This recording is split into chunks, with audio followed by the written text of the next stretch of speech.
In just 7 seconds, 5 simple words, one destroyed alliance.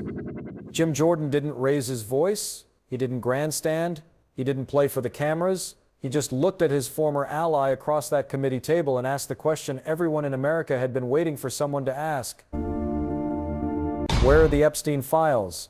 And in the silence that followed, in those 7 excruciating seconds of silence, Kash Patel's entire house of cards collapsed, not because of what he said, because of what he couldn't say. What happened in those 7 seconds and the 16 minutes that followed would destroy the strongest alliance in Washington, expose a deliberate cover-up, and prove that even Jim Jordan, the man who defended Patel through every controversy, had finally reached his breaking point. Watch until the end, because when you see what Jordan said about lies, about trust, and about protecting children, you'll understand why this moment will be replayed for years. This is the moment the alliance broke. House Judiciary Committee hearing room. The usual setup. Cameras positioned. Reporters in their seats. Committee members filing in. But there was tension in the air that veterans of these hearings recognized immediately. Something was different today. Jim Jordan and Kash Patel had been allies. More than allies, partners in the conservative restructuring of federal law enforcement. Jordan had defended Patel through multiple controversies. When Democrats attacked, Jordan stood up. When the media turned hostile, Jordan provided cover. When critics questioned Patel's qualifications, Jordan vouched for him publicly. But something had changed, and everyone was about to find out what. Jim Jordan, 61 years old, Republican congressman from Ohio's 4th District, former wrestling coach, known for his aggressive questioning style, his rolled-up sleeves, and his unwavering loyalty to conservative causes. When Jordan is on your side, he is your fiercest defender. But when he turns on you, when that loyalty breaks, there is absolutely nowhere to hide. And today, Jim Jordan was about to turn. Kash Patel entered the hearing room looking confident. Why wouldn't he be? Jordan was the chairman. This was friendly territory. He had prepared for Democratic attacks, not Republican confrontation. His lawyers flanked him. His aides carried briefcases. Everything signaled this would be another routine hearing where he'd deflect hostile questions and receive friendly cover. He had no idea what was coming. The first 45 minutes were exactly as expected. Democratic members asked hostile questions about FBI politicization, January 6th investigations, domestic surveillance. Patel deflected with practiced ease. Republican members asked friendly questions that allowed him to tout accomplishments and attack the previous administration. Everything was going according to script. Then at 10:30 a.m., Jim Jordan's turn came. He didn't start with the usual friendly setup. No softball questions to make Patel look good. No leading questions that allowed prepared talking points. Jordan just leaned forward, looked directly at Patel, and asked the question, where are the Epstein files? 5 words, simple, direct, devastating.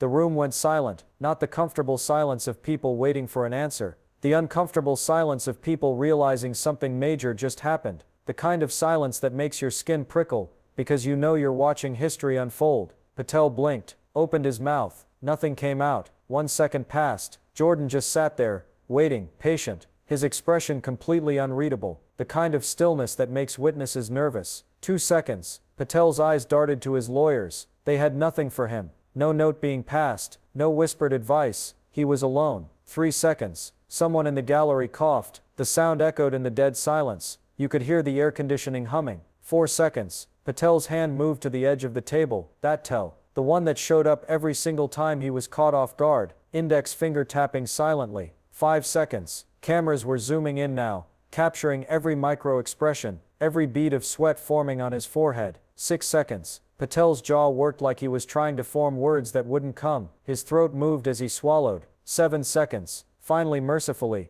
Patel spoke. Chairman, as I've explained in previous testimony, the matter of document disclosure involves complex considerations regarding classification protocols and ongoing review processes that require coordination between multiple federal agencies to ensure compliance with applicable regulations. It was word salad, bureaucratic nonsense designed to run out the clock. Everyone in that room recognized it immediately. That is not what I asked. Jordan's voice was calm, almost gentle, but there was steel underneath, the kind of controlled anger that's more terrifying than shouting. I didn't ask for an explanation. I didn't ask about previous testimony. I didn't ask about protocols or processes. I asked where the files are. It's a simple question, Director. Where are they? Patel tried again. The files are maintained in accordance with FBI standard operating procedures for sensitive materials. Are they being released to the public? Yes or no? We're working through the review process. How long does the review process take? It depends on the complexity of the materials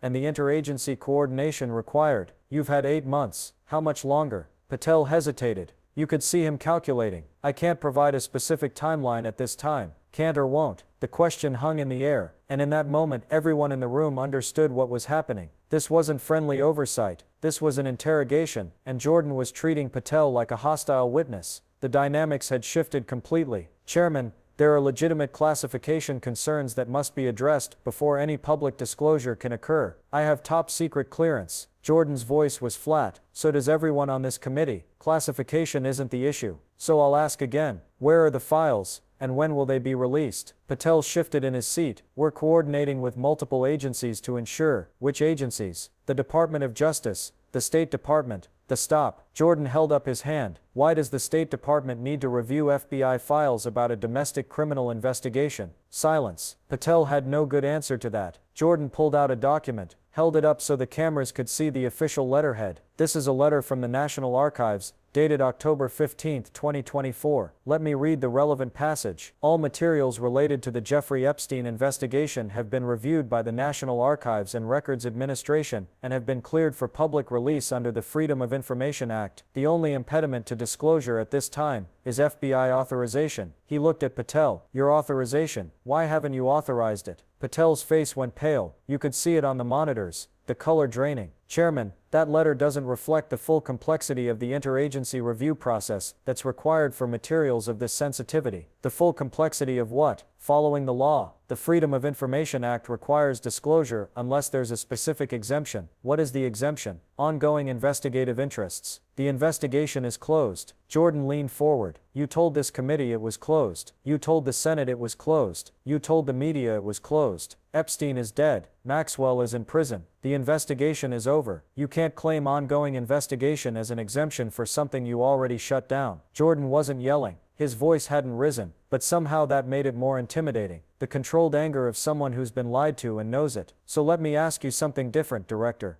Patel, is there something in those files you don't want the American people to see? Patel's eyes widened slightly. Chairman, that's not a fair characterization, because that's what it looks like. 8 months of delays, multiple agencies involved for no clear reason, a National Archives clearance that you're ignoring, classification excuses that don't hold water. It looks like you're hiding something. I am not hiding anything. Then release the files. The simplicity of it was devastating. If Patel wasn't hiding anything, just release them. If there was nothing to protect, just let the American people see. The logic was inescapable. Chairman, the process requires multiple levels of review to ensure that no protected information is inadvertently disclosed in violation of federal statute or regulation. I don't care about the process. Jordan's voice rose for the first time, not a yell, just emphasis, but it cut through the room like a blade. I care about transparency. I care about accountability. And I care about the fact that you promised this committee. You looked us in the eye and promised that those files would be released within 90 days. That was 5 months ago. Where are they? Patel had no answer. He just sat there trapped by his own promises. Jordan pulled out another document. This is your testimony from August 23, 2024. Let me read what you said. He found his place on the page. Quote, the American people deserve to know the truth about the Epstein case. Under my leadership, the FBI will deliver full transparency. We will release all non-classified materials within 90 days. I give you my word on that. End quote. He looked up. Those were your words, Director, not mine. Yours. You gave your word. You made that promise on the record, under oath, in this room, and you broke it. Why? Silence. I'm waiting for an answer, Director. Why did you break your promise? More silence. Patel's mouth opened and closed. Nothing. Jordan stood up slowly, deliberately. Standing up during a hearing is a power move. It means you're done being patient. It means you're done playing games. Let me tell you what I think happened. I think you made that promise believing you could keep it. I think you genuinely intended to release those files, but then something changed. You saw what was in them. You saw the names, and you realized that releasing them would create problems. Political problems, personal problems, problems for people you've decided are too important to expose. He pointed at Patel, and you made a choice. You chose to protect them instead of keeping your word to this committee and the American people. Patel tried to object. Chairman, That's not. Then prove me wrong. Release the files today, right now. Authorize their disclosure, and prove that you're not hiding anything. Patel couldn't answer, because if he said yes, he'd have to actually do it, and if he said no, he'd be admitting the cover-up. The trap was perfect. Jordan sat back down, but his expression had changed. The friendly chairman was gone. In his place was someone who looked genuinely disappointed, betrayed. Director Patel, I've defended you. When Democrats attacked, I stood up for you. When the media came after you,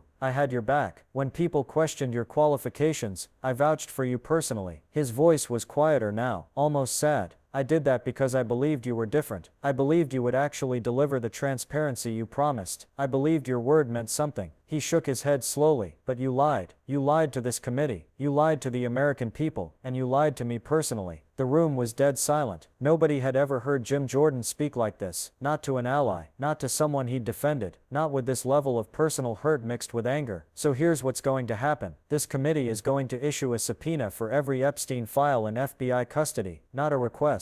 A subpoena. And if you try to block it, if you claim executive privilege, if you hide behind classification, I will hold you in contempt, not as a political stunt, as a legitimate enforcement of congressional authority. He leaned forward one more time. And if you think I won't do it because we're on the same team, you're wrong. Because there is no team when it comes to hiding evidence of crimes against children. There is only right and wrong. And what you're doing is wrong. Jordan gathered his papers with deliberate slowness. You have 72 hours to provide a detailed explanation for the delay, and a concrete timeline for release. If you don't provide it, the subpoena goes out Monday morning, and if you don't comply with the subpoena, I will personally recommend articles of impeachment. The threat was clear, explicit, and it was coming from the Republican chairman of the committee, the man who was supposed to be Patel's protector. We're done here. Jordan stood up and walked out, not dramatically, not angrily, just calmly gathered his materials, and left. But the silence of his exit was louder than any door slam could have been. The hearing wasn't over. Other members still had questions, but Jordan was done. He'd said what he needed to say. The message was clear. You don't lie to Jim Jordan and expect him to keep protecting you. The room erupted. Democrats looked shocked, some actually smiling at the unexpected gift of a Republican civil war. Republicans looked confused, glancing at each other, wondering if they should follow Jordan's lead, or stick with Patel. Patel sat at the witness table, pale and sweating, watching his strongest ally walk away. His hand was still on the table edge, still tapping that nervous rhythm. Within minutes the news was everywhere. Jim Jordan turns on Patel over Epstein files. Republican chairman threatens FBI director with contempt. Jordan calls Patel a liar on live television. Alliance shatters over document suppression. This wasn't partisan warfare. This was something else. This was a genuine rupture, a breaking point. The moment when even Patel's allies ran out of patience. 16 minutes. That's how long it took from Jordan's first question to his final threat. 16 minutes to destroy an alliance that had lasted months. 16 minutes to expose what everyone suspected, but nobody would say. The FBI was deliberately suppressing the Epstein files, and the man in charge had no good explanation why. 7 seconds. That's how long Patel sat in silence when asked the simplest question. 7 seconds that revealed everything. 7 seconds where his inability to answer said more than any words could have. Where are the Epstein files? It's the question Patel still hasn't answered, and now even Jim Jordan has stopped waiting for one. The 72-hour deadline is real. The subpoena is coming. The contempt threat is genuine, and the man who was supposed to protect Patel just became his most dangerous enemy. Sometimes the most devastating questions are the simplest ones. Where are the files? Why won't you release them? What are you hiding? Patel had 8 months to come up with good answers. He has nothing. Just word salad and bureaucratic deflections that convinced nobody. And Jim Jordan, the congressman who defended him through everything, just called him a liar on national television and threatened him with impeachment. That's not political theater. That's a genuine breaking point. When your strongest ally walks away, when the man who vouched for you says you broke your word, when even your protectors turn into your prosecutors, it's over. The Epstein files exist. The National Archives cleared them. 8 months of delays have no legitimate explanation. And the FBI director